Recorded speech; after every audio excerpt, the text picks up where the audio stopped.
PM Chris Hipkins to put staffing claims to Allan after EU trip. Prime Minister Chris Hipkins intends to speak to Cabinet Minister Allan in a couple of weeks about recent claims of past disunity with her staff. He suggests the ongoing media interest is a sign of a higher bar for ministerial behavior than in the past. Allan has been under scrutiny after a series of concerns about her relationships with staff were raised in the media. Subscribe our YouTube channel and click our bell icon for new videos.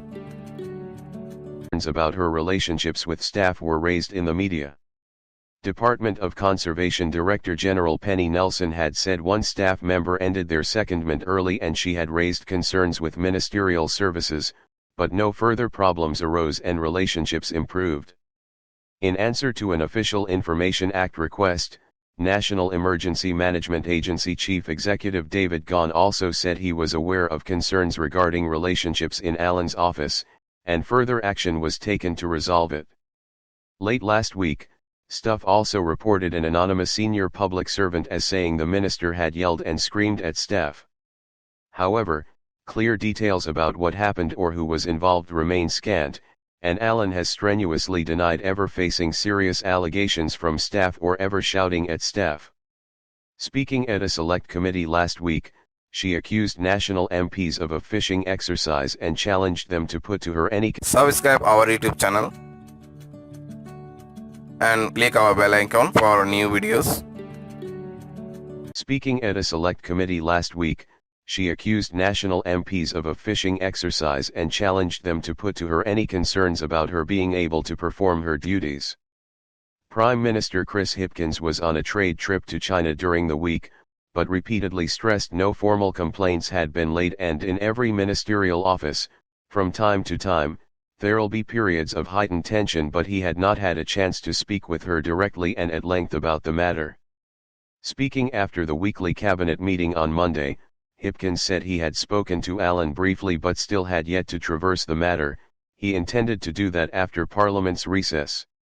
I've indicated to Kiri that we'll have a catch-up when I get back from Europe, which will be in a couple of weeks' time. I've suggested to her that she take a couple of weeks off and she's going to be doing that, Hipkins said. Hipkins will travel to Europe on July 7 and return on July 14. Kiri had a rough couple of weeks and I think it would be good for her to take some time off. She's indicated that she would like to take some time off, it's school holidays, and I think that would be a good thing. Generally speaking, when any minister has been the subject of intense scrutiny, as Kiri has been in the past few weeks, I would encourage them to take a bit of a breath, and that's what I'm doing here. Allan was also on leave last week, due to her mental health, relating to a mix of personal circumstances and external pressures like the effects of Cyclone Gabrielle in her region, until she returned to Parliament on Thursday. After Hipkins' comments on Monday, however, she posted on social media to clarify her new leave was not because of her mental health. "I'm not on mental health leave again," she wrote, rejecting the characterization from reporters. "I'll take a couple of days off over school holidays because each parent has to, as we don't have others that can take care of our kid. Please stop conflating my MH with external allegations." Hipkins said Allan was an exceptionally talented minister who has contributed an awful lot to our government, and in the first instance he planned to speak to her about it. However, he twice refused to directly answer whether he still had confidence in Allan. "Look, as I've said, we're going to catch up and have a good chat about where everything's at when I get back from Europe, which will be Friday next week," he said. He said he took accusations about ministerial conduct very seriously, but did not see the need for an independent inquiry. "I've been very clear with ministers in the time that I've been Prime Minister that my expectation is that all ministers will treat departmental officials and the staff working in their office with respect. The feedback that I've had from the senior levels of the public service is that the relevant chief executives are satisfied that any issues that were raised informally were resolved at the time. Where issues are raised informally and the people who have dealt with them have said that they feel they've been dealt with satisfactorily, I don't see the need for there to be a separate layer of inquiry on top of that." He said some people were clearly raising concerns publicly that had not been raised within their organizations. It's difficult to form a judgment on that without knowing why, he said. I don't expect ministers to be absolutely perfect human beings.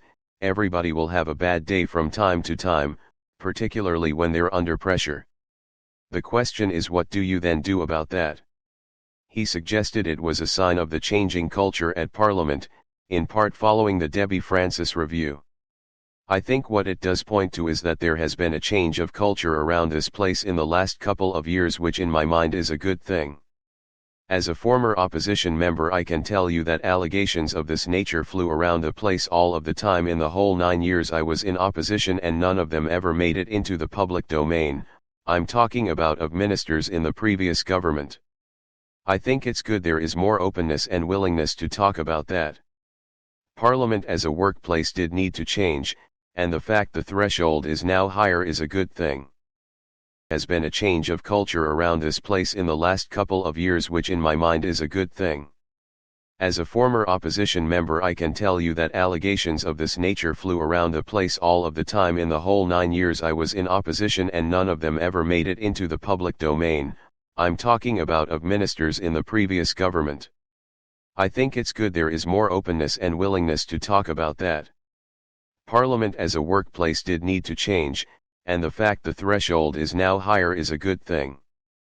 And the fact the threshold is now higher is a good thing. Subscribe our YouTube channel and click our bell icon for new videos.